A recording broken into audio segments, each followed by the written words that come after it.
Yo, welcome to the Jack Johnson Electro Shaman Show. 112 JJ Electro, let's go. It's Divine Logic. It's P Shine. Yo, let's do it today, man. Let's get it in. Man, it's good to see you, comrade. Yes, sir. Yo, coming live from the Bay Area, giving you that feeling that we feel is important for our people to hear. This is episode number 8. Trying to get that feeling live and direct from your introspect. So here we go, JJ Electro, Grudge Life. It feels so good and right. Let's go. And this show right here is very important because we're going to destroy some shit and then we're going to rebuild it back up, And what we destroying today is the slave mentality. True creation, basically, this is true creation. Ideas, thoughts, original thoughts. We're going to get into this slave mentality, which basically will keep you away from those original thoughts and that true creations. And we're going to teach you how to take withdrawals from the mainstream. We live in Western America, so we're going to teach you how to take things from the Western culture and then put them into your own life, into your own people, but keep you from making too many deposits that is going to deplete your spirit and your soul and your mind. Exactly, D. This is like, living in America, like they said, this is the wilderness, okay? So you need to use what's around you in order to survive. So while everything may be coming at you with the negative vibe, you need to learn how to take it, create it, and flip it into something positive, okay? So here we go, JJ Electro. Whoa. And see, like the first thing you got to do when you're dealing with a problem is you got to be able to identify the issue. That's something that I learned in, in my legal scholarship. Right. That first, let's spot the issue. Let's identify what's going on here, okay. Let's do and, that, man. And, I identified it. It's a modern form of slave mentality. Right. It's not the same old shucking and jiving and yes, sir, no, sir. But it's what I call the corporate mentality. Right. I think we discussed this before, and what we're trying to show you today is basically how that corporate mentality, where it comes from, and where it actually comes from, and we always go back to this because this is what this society is built on, is slavery, okay? Corporate America, Wall Street, without slavery, it wouldn't exist. So, of course, you're being integrated into that lifestyle. You know what I'm saying? That's right, because what a lot of people don't realize is the whole corporate culture and the whole modern materialism, it comes from a place where basically a whole workforce was built around the plantation model. Right. And that plantation model was that wealth was created on insuring Africans. Exactly. It was built off of the blood, sweat, and tears of ripping apart black families. Some of the same things that are happening right now was what's been happening for 600 years in this Exactly. country. I mean, it's like, I was talking with my wife the other night, about like the Industrial Revolution. If you didn't have the textile to use in that in that industry, you wouldn't have no Industrial Revolution. Where did them textiles or where did that material come from? We all know. Okay, so these are just all the connections. I think a lot of times when we think of slavery, you're thinking of and trying to connect it. You're thinking of like backwards dudes from the South and all this other old backwards hick shit. Mm-hmm. But really, we're talking about the top. In terms of where the money's coming from, where it's distributed, and that is through Wall Street. As Dee was saying, a lot of these major corporations that exist today, Lehman Brothers, these companies actually insured slaves for Southerners back in the day because that's where all the money was coming from. No doubt, it was the drug trade or the modern stock market. It was the tech boom. That was where the 1% got their wealth, Exactly. And it created a culture of materialism, and that same culture, I understand actually why our people on some levels attach themselves to that culture. Right. They attach themselves to that culture because they want what that culture buys, and that's white privilege. Exactly. I think money can buy that. Yes, they really think that without being white, if you associate yourself with the right career, with the right people, you live in the right neighborhood, you drive the right cars, you talk a certain way, that you'll be able to have white privilege. And exactly. So, and what this all culminates into being is a slave mentality. And this doesn't just apply to, it doesn't just apply to black or brown people. It can also apply to other people, that are basically trying to get into that privileged state of America, But basically, you got to pay for it. Either you're going to pay for it with some money or you're going to pay for it with your life, one way or the other. Yeah, and I always like to bring it back or personal. Your soul. I like to make it personal, and it's something that I'm... That's what grudge life, yeah. Yeah, definitely. This is a grudge life moment I'm having right now. Because as an adult man, I can look back at some of my choices when I was younger and see how I bought into the elitism. I bought into that certain things were going to protect me from white privilege. Like, there's a funny thing. We met at Morehouse College. Right. And, Morehouse has this saying where we are the Harvard of the South. Right. And I really started to think about what that saying means. Like, it's definitely not based on the endowment. Exactly. It's definitely not based on the courses you can take.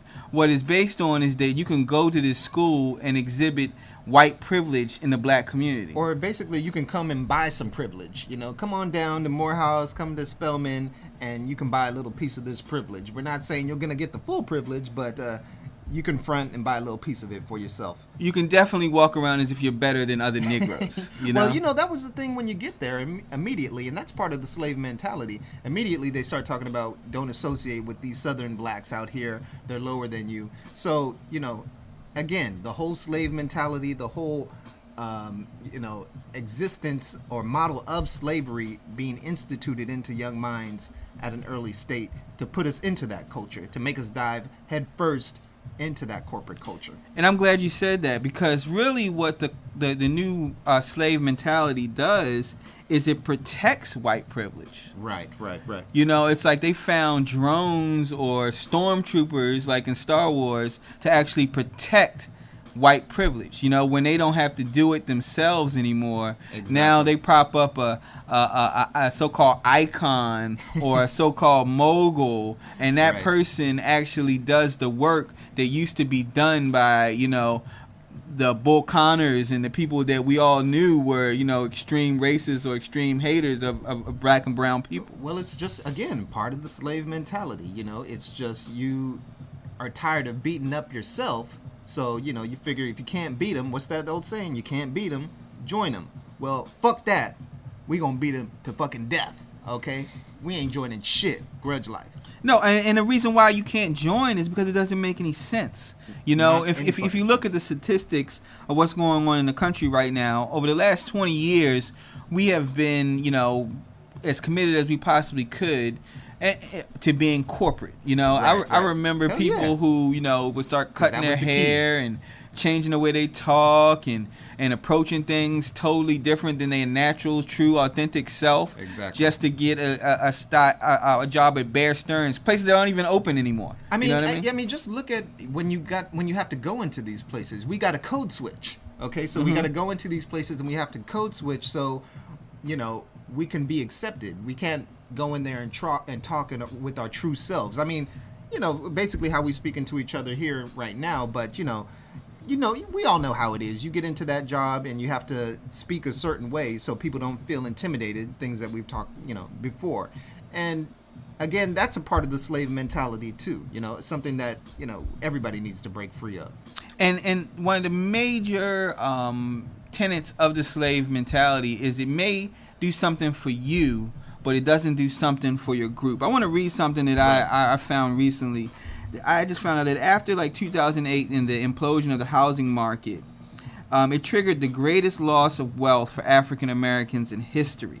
Right. Currently, life expectancy for black men in cities like Washington, D.C., Baltimore, Oakland, and New Orleans rivals that of black men in Port-au-Prince, Sierra Leone, and Kinshasa. Black women, but can you believe that? I mean, we really don't understand that we are actually third-class citizens right now. We're at the fucking bottom. The bottom. Black women are half as likely to marry as white women, and twice as likely to die from a chronic disease like diabetes, and 3 times as likely not to have health insurance, 4 times as likely to have a doctor amputate a limb. All of these statistics are telling us that what we've invested in over the last 20 years has failed us. Exactly. I think, and again, it all ties back to the slave mentality. You look back in the days and our whole focus was like, we've had these different empowerments. We wanted economic empowerment. I think we've just been on the wrong paths. Again, looking towards money as a savior. You know what I'm saying? You're basically going in the wrong direction in the first place. I want to bring up a quote by Dr. Amos Wilson, which me and Dee were talking about earlier. And this kind of speaks to, what that slave mentality and how we're directed, or basically induced to have certain desires. So he was saying, we say we are free, but what's freedom, you say? Freedom to do what we want to do? But stop for a minute and think. What makes you want to do what you want to do? You might come to realize that our very wants and desires have been induced, so that the things we really want and desire are those things that maintain the system of white domination and destroy us as a people, like you were saying earlier. Yet we object to anyone speaking about them because we see our indulging in them as some expression of our what? Freedom. In this system of white domination, when you let a people be free, and yet you must maintain them in subordination, with their freedoms of choice, of course, they must always what? Choose the wrong thing. But what you give them is foolish pride into thinking that since they have that choice, they're therefore free, which is a very, a slick concept, for people. Yeah, I mean, it's like a remote control concept, Exactly. It's like they really, and a lot like of it, a drone concept, like a drone concept, I mean, and I've read some things about that years ago. They're like a lot of white philanthropists would give money to these elite black colleges in order to keep blacks under remote control through financially investing in their education.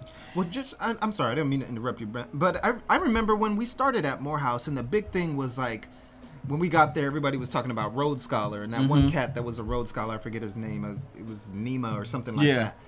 And, and this was being basically advertised or sold to us as this is what you want to be. I just remember that was like a big thing when we got there, being a Rhodes Scholar. And if you know anything about the Rhodes Scholarship, that's connected, to Oxford, to Cecil Rhodes, who colonized Africa, looted and pillaged the whole country. So Great Britain can have their crown jewels, which they have now. Okay. So, you're being induced, as Dr. Amos would say, you're being massaged into thinking this is what you want. This is what you really want. You want to get into this privilege? This is what you have to do. This is the side that you have to assimilate to. Well, they program you. They feed your conscious and your subconscious. Right. And then before you know it, you become a narcissistic, individualistic person that can't find a mate, can't procreate, can't build a business because you can't work with anyone, And, the whole concept to me of actually becoming educated was that you took these skills to help liberate yourself and your community. Liberate yourself and your community. And exactly. And if you think about it and you look at it, especially, we were in that situation and experienced some of it ourselves, it definitely does make you narcissistic. You know what I'm saying? Whether it's due to economics, narcissism in economics, sex, a lot of different things. You know what I'm saying? I definitely saw that mentality in myself, and I'm sure we saw it definitely saw it amongst the people that we were going to school with and people that that we knew after that point. The narcissism is basically a real deal thing to have to handle. Yeah, and narcissism is really a trait of Western society. Exactly. Exactly. That's why in traditional societies they would have initiation practices, and initiation was to take you from being a child, because a child says mine, it's my toy, it's mine. A child gets in a fight over things that are theirs that they should be sharing communally. And you had initiation rituals that would break that psychological need to be a child, and declared you as an adult, which is very interesting because that's a fundamental value of the Jewish community, and they still practice bar and bar mitzvahs. And it's non-existent in our community. Because we practice becoming an adult by how much you can consume, how much you can buy, and really, and ultimately, how much you can declare that I am better than the group. Well, basically, because our whole society are pretty much perpetual children. You know, if you look at it, I mean, even look like I was talking about with Dr. Amos and how people say, well, I have this freedom. I'm free. So I can be free to be ignorant, or I can be free to be smart. Like, that's some type of choice. Like, that's a choice that you really want.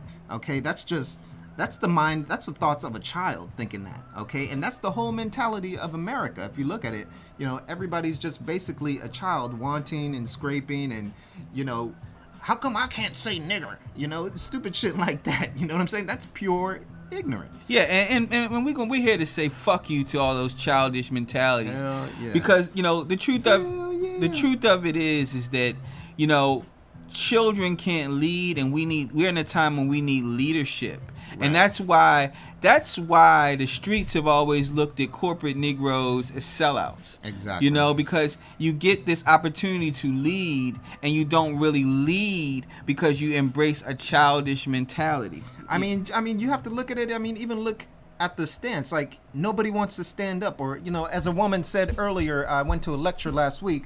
Elder said, nobody wants to go through nothing. Nobody wants to go through shit these days, okay? Jay-Z don't want to stand up for folks being disrespected in his city, you know, for trying to buy some shit. You know, he don't want to stand up for nothing right. Nobody wants to stand up for shit. This nigga wants to actually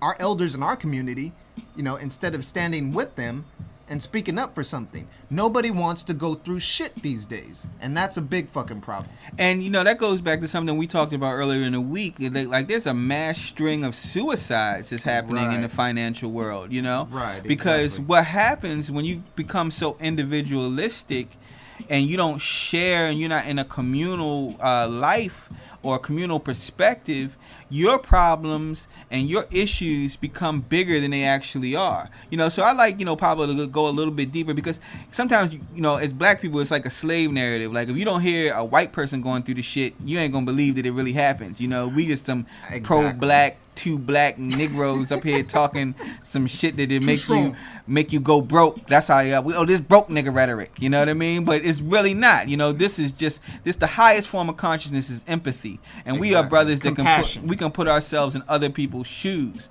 and that's why we kick the shit we kick. That's why we drop the knowledge we drop. And Pablo, go a little bit deeper into what's going on Wall Street and in the financial world. Well, basically, what's happening, you know, as of late, is that there's just been a string of suicides in New York, in the financial district, and they're kind of like, you know, they're kind of tripping out right now. Let's see, I think recently there was a man, I think a 47-year-old man, Edmund Riley, was struck by a Long Island commuter train, and I think this was about a few weeks ago in New York City. So it was a financial guy on Wall Street, and basically he just took his life. And what they're seeing is pretty much is that their life is empty.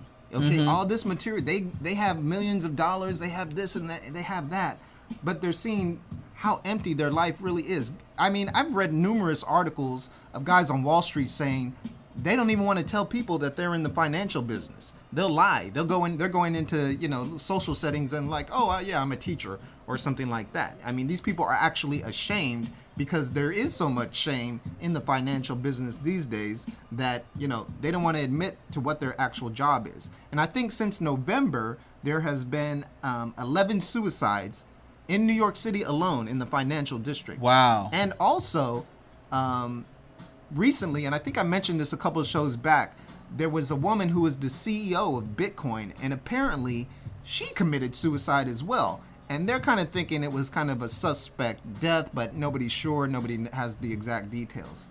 But, you know, hey, fuck with the bull and you're going to get the horns, okay? Fuck with that financial bull. No doubt. You're going to get the fucking horns right through your chest. You got to be a matador to do that kind of shit. You know what I mean? I mean, what it is that when you embrace this world, this sick civilization, as I like to call it, you're basically embracing emptiness, okay? If you can't stand outside of yourself, like we were talking about, you know, as we always talk about, just being yourself, then you're going to be open for anything. You're going to think the world has come to an end, okay? And you're going to take your life. You'll find no problem with taking your life. Yeah, it's like, you know, the same thing happens in the hood, you know, when you really very individualistic, you know, it's me over other people, you end up taking other people's life. You slowly kill yourself, whether that's through self-medicating or putting yourself in dangerous situations. Right, exactly. And the bottom line is, and I have this theory about this, the bottom line is that when you change your body chemistry, when you don't live a communal life, right, when you don't have a, when you don't basically give a fuck about other people, what happens to you is you change the frequency of your whole being. True. And we come, I believe, the term most high means we come from a place that's deep in the universe, our true authentic self. And from that same place, blessings come. Our mind state mirrors that cosmos. Exactly. So when you cut off the communal aspect of your life, you actually cut off the blessings that are trying to find you. And that's what happens to people when they get so individualistic. They really get so far connected from their blessings that their worlds become dark. I used to have a buddy of mine, he used to say when he was doing his dirt, he caught himself wearing all black all the time. His mom had to say, "Why are you always wearing black?" And he didn't realize that he was cloaking himself. His wardrobe had become as dark as his mind had become. But have you ever looked at like financial districts like in Frisco and New York? What kind of colors do those people wear all the fucking time? Black, gray, blue, dark, depressing ass colors. Another thing I wanted to bring up real quick about those Wall Street suicides. They had a string at one point where 4 people killed themselves in 1 week in January. In 1 week. I mean, that's the type of sickness that is getting into these people's minds, okay? And I can't imagine, and we all know, the black community really needs to stop fronting on this, black people don't commit suicide bullshit. They do. I got a buddy a couple years ago committed suicide. Rest in peace, bruh. So, we really need to stop being in denial. Again, assimilating ourselves into that culture of denial, which is not yours. Okay, and just admitting that we do have problems within this community. We have psychological problems, we have suicide problems. So, let's be real about that shit. And all of those problems are based on a mentality. A mentality that's like a foreign invader. That's not really your true mentality. And what I've discovered, and I've not always had this wisdom. I'm living this out right now. Right, and what I discovered is that when you live your true self, you become liberated. You become overjoyed, You can be you. You really activate the true self. It's return. A lot of that's to me, that's the analogy of Jesus returning. Right. When you get to your true self, Isa or Heru or Jesus, the Messiah, returns in you, and you are reborn. You get a new life. Well, you just hit you hit it on the head right there, man. I think I remember a couple years back, I was working at a university, and they were talking about Jesus, and I told them, I was like, well, Jesus is just really the story of you. And you should have seen the looks I got, like, nigga, what the fuck are you talking about? Don't talk about Jesus now. I will walk off this show, you start talking about Jesus. She's like Miss Jenkins and shit, but nobody talk about Jesus. But you know what I'm saying? It's just like, this, people don't realize this is the story of you. You're inherently divine, so you have to build up to that point. When your mind is in that mentality, you'll never commit suicide. You'd never commit suicide. When your mind is in that mentality, that pharaonic mentality, just building towards that, you'll laugh at suicide. And the truth is, as black and brown people, we bought that divineness and that humanity to America. To white America. Exactly. We bought that to them. And then what turned around is then we ended up giving it up in order for some trinkets of gold and some shells and that old traditional story of how we sell ourselves out. Assimilation. That's right. That's right. Everything we're talking about goes full circle. It comes just right back into that. You just want to be down with that. And through our culture, we spread that wisdom to these people, through our stories, through our music, everything that we've given, even today, that's how we spread that compassion. And now, what do we have to do? Now, what's the situation that we're in now? Well, we're in a situation now where people like ourselves and other conscious people that are out there listening, it is our turn to bring our people back to where they need to be, Right. That's why we created this show. That's why we do the activism that we do. It is our job to create a turn, to create a switch, to reroute Exactly. the positioning of our people, because it's no one else's responsibility. Exactly. It's no one else's. It's except you. So it starts with you. It starts with self. All those fucking books you got on your shelf, all those little rallies you went to, all those little things that you do, all those little private conversations you have, even if you're scared to hit the like button on some controversial black shit. Because you don't want your boss to see it. That's right. You're going to want your white friends to see who you really are, you know? But still, that doesn't mean that you don't inbox a person and say, that doesn't mean you say, yeah, that helped me. That doesn't mean give me more. Ask for more if you see a conscious person around, because you need it. Exactly. Your children need it. Our lineage needs it. We busting out like Rick James, okay? Ain't no fucking squares up in here. We all need to get on one accord and pretty much see that this is the path that needs to be taken. That's right. Grudge Life is all about remembering. We're trying to bring everybody back. You know, so with that, we not forgetting nobody. I want you to take a listen to the music, vibe out for a little bit, keep the vibe right, because that's what it's all about here. The vibes, the vibrations, yes. Because the stakes are very high. Okay? So we'll come back in a minute, and we'll keep, after we done broke down the slave mentality, now we're going to build up your righteous mentality. Long live this grudge life, and we don't need no alibi. Can't stand me.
Are back. Back. Jack Johnson, Electro Shaman. JJ Electro. Grudge Life. You know how we do it. And it feels so good. We do it right. And right now, right now, I got a big motherfucking fuck you, yo. Fuck you. I had to take it Baltimore. I got a fuck you, yo. Yo, you know what my fuck you, yo, is for this week, man? Who that is? My fuck you is for white boys that are getting rich selling weed. Oh, my God. You're talking to a lot of guys in the Bay. While While black men got locked up, harassed, beaten up by cops, died for having small amounts of weed. Exactly. And you know, wait a minute. Our program manager just put up some shit. He said, no, these white boys ain't selling weed. They selling drugs. So, you know, pharmaceutical industry. These white guys who can't get a job, who can't keep a job, who losing their families. That sound familiar, right? Crack epidemic? Yeah, I think that's happened to us before. Now, they are living in states where, like Colorado, you know what I mean? Washington, places that have legalized marijuana, they're bringing in a roughly $185 million to Colorado right now from the marijuana tax revenue. Now, if they would have had a marijuana tax in Baltimore when we were growing up, the schools would have been motherfucking private schools. I mean, this shit is so incredibly biased. I mean, you just have to look at how it's set up, you know. And you know, I was watching one of those when everything started to go legal. You know, they had one of these reality shows about, you know, marijuana, and they had this guy. He was coming from Oakland or Berkeley and going up north to Mendocino, and you know, bringing hella weed back, pounds of weed and shit. Now, just making that trip, and believe me, I know about making that trip. Just making that trip down 101, you know how many police are out there just looking for a motherfucker with a trunk full of weed, okay? Only a white boy like that could get down that freeway without being stopped and pulled over. I have many of friends, and they were selling, you know, whether it's legal or illegal, I don't know, but they were pulled over, and their shit's just straight taken from them, okay? Man, straight taken from them. This whole shit is so crazy right now. They want this money they want white men to make money again so bad that now you got specials on CNN about little white girls having seizures if they can't get no weed. Oh yeah, but they're saying there's no drugs in it apparently. Yeah, I mean, it's straight THC. Whatever it is still putting money in somebody's hands. It's a white man that is growing it. And you see, originally, you know, the whole stigma of marijuana is because, you know, Mexican brothers would smoke it on their breaks when they would work in fields, etc. Well, that's why it was made illegal in the first place. Yeah. It's because they thought, you know, just like they thought with cocaine, they were saying those Mexicans smoking weed, they're gonna rape the white women. Just like they used to say with cocaine, those blacks on coke, you know, the blacks doing the cocaine, they're gonna rape the white women. So and it's the same thing, you know, like 10 years ago, the Mexican brothers would come here, go to public parks, set up grow stations, right. And, you know, be able to make some money to actually join the American, you know, family. But now, I guess because so many of them are becoming part of the mainstream, they have connections that will allow them to, you know, turn that mainstream money into millions of dollars. Exactly. Now they're pulling a cord on, you know, Mexican and black people. First, that's all they gave us. First off, it used to be our only fucking option. Exactly. And now, only way to make money. That's not even an option anymore. Because now you got to have, you know, long flowing hair and shit and a greenhouse to, you know, enter the drug game. I mean, especially here in California, you know, you got to have money to basically start the business in the first place. I'm sure you got to get, you know, a few different licenses and whatnot just to start off this business. So in the first place, you know, that's it's stacked up against us right there. Okay, and I just want to read this one quote. I think it says, "Now we arrest these kids at young ages, saddle them with criminal records, throw them in cages, and then release them into a parallel social universe in which the very civil and human rights supposedly won in the civil rights movement no longer apply to them for the rest of their lives. Now, this is just based off cats selling some weed. Okay, so we're not just talking about them not making money. We're talking about them after they're being arrested and put into the industrial prison complex, what their life is going to be like after that. Yeah. With court fees, with lawyers, you're just thrown in a hole. And weed in the black community is really the first merchant business that a lot of young people are exposed to. You know what I mean? And not just the black community, but poor black communities. Poor communities. Communities. Period.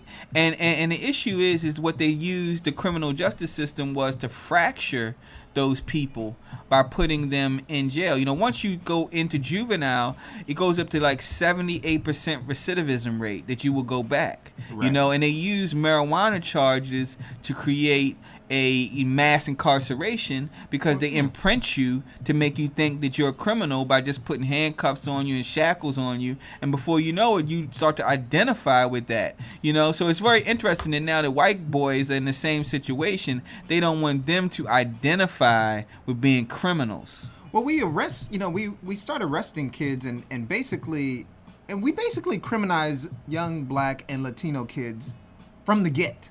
Okay, from the very get. So just for that purpose, to get them into the system and just get that cycle going. You know what I'm saying? It's like I tell a lot of young brothers out there, my younger brother, I tell them, do not get started in this system. Mm-hmm.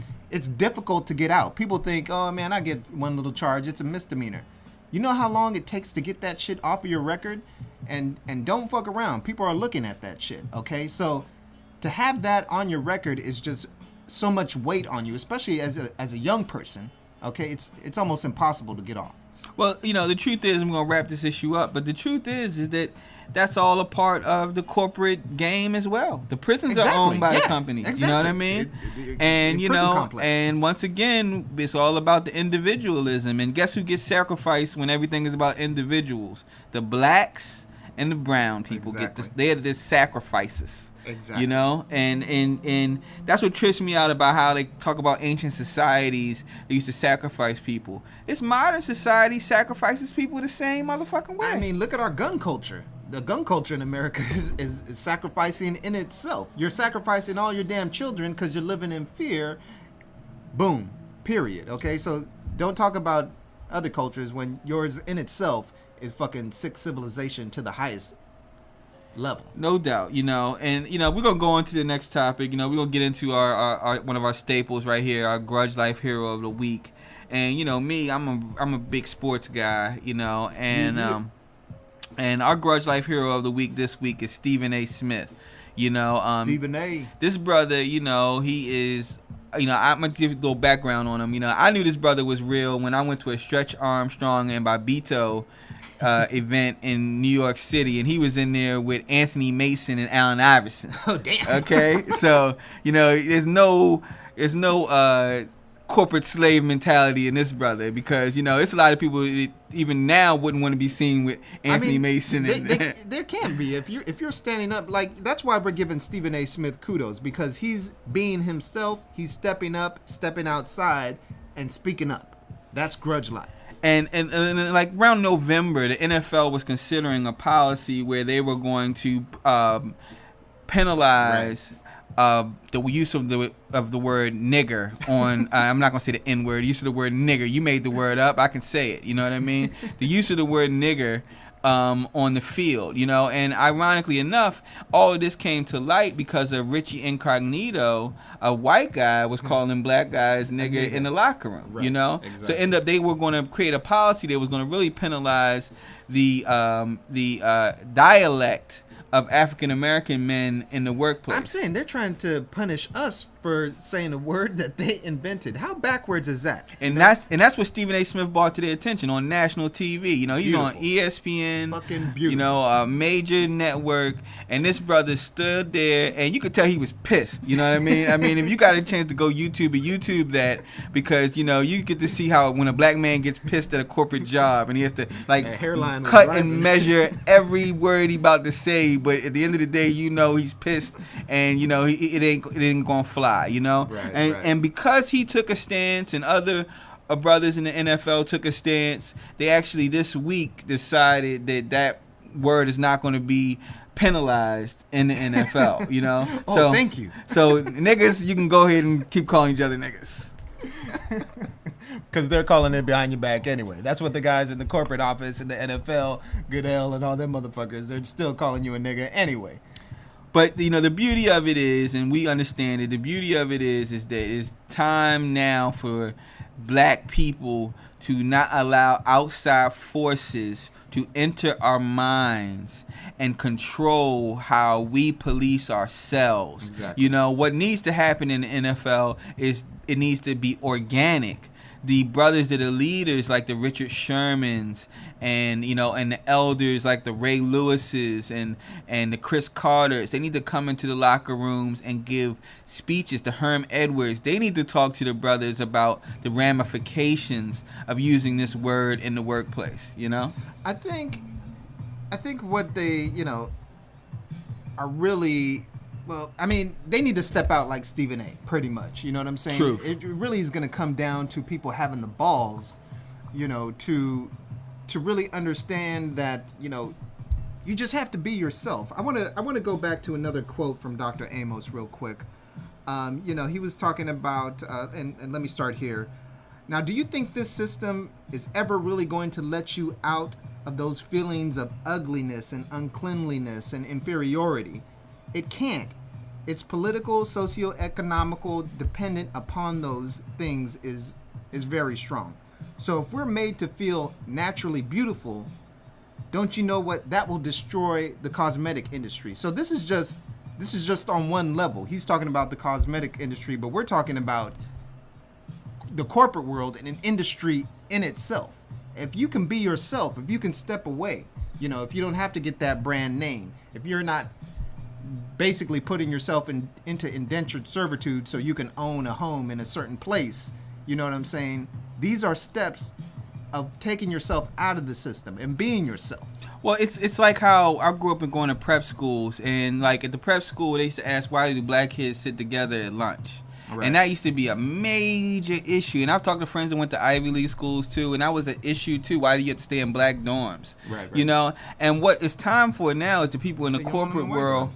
It's time for people in the corporate world now to start sitting at the same lunch tables, letting it be known we want to live together. We want to live in the same neighborhoods. We want to support each other. You know what I mean? Because if we don't, you know, the stats and everything shows that it's not going to happen. And that's the beauty of what happened in the NFL with this. If the brothers behind closed doors, and this is just my opinion, but, you know, I feel my intuition is strong, that they came together and they said, you know, we're not going to have this. You're not going to bully this policy on us. They stood together. They sat at the same lunch table.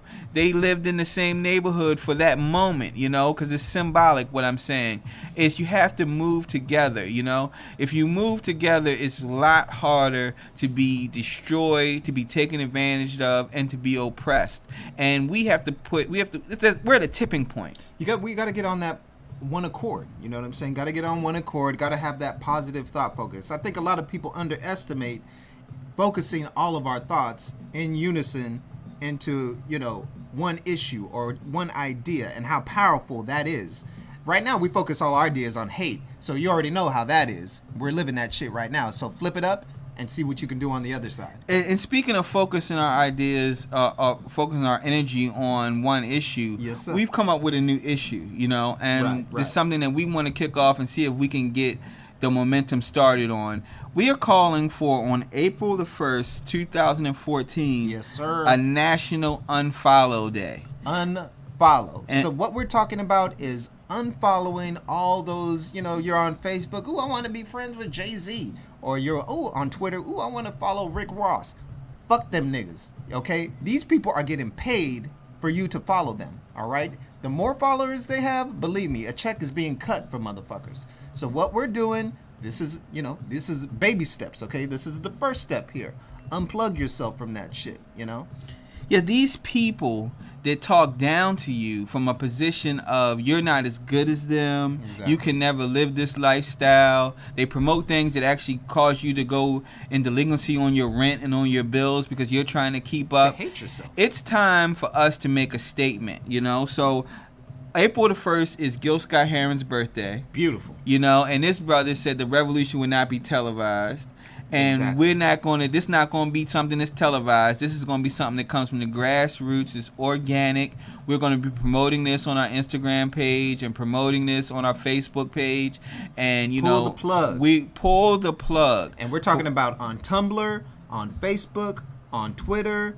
I don't care, any social network. What's the Pinterest? Pinterest, you know, if a motherfucker, if you're following Beyonce on Pinterest, well, fuck that bitch.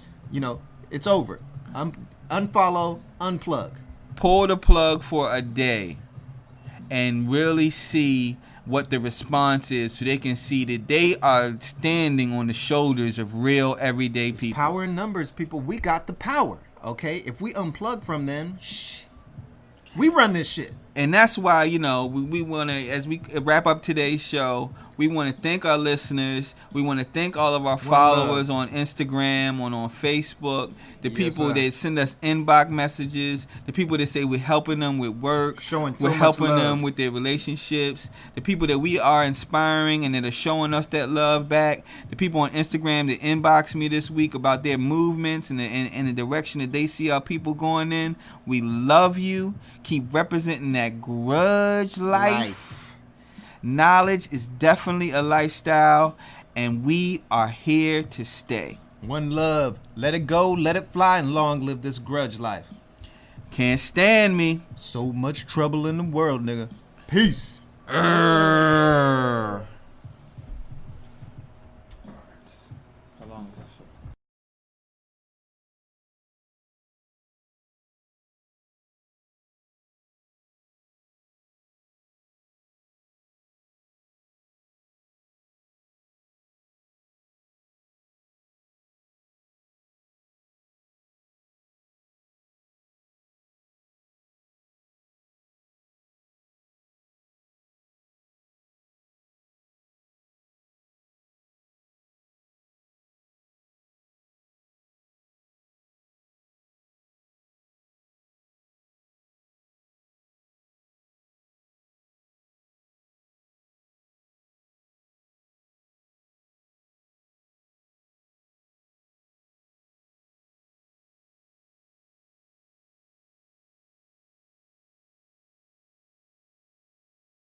baby.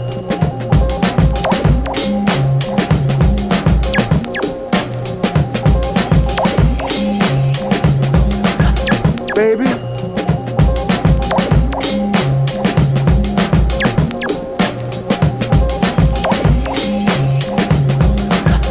Baby.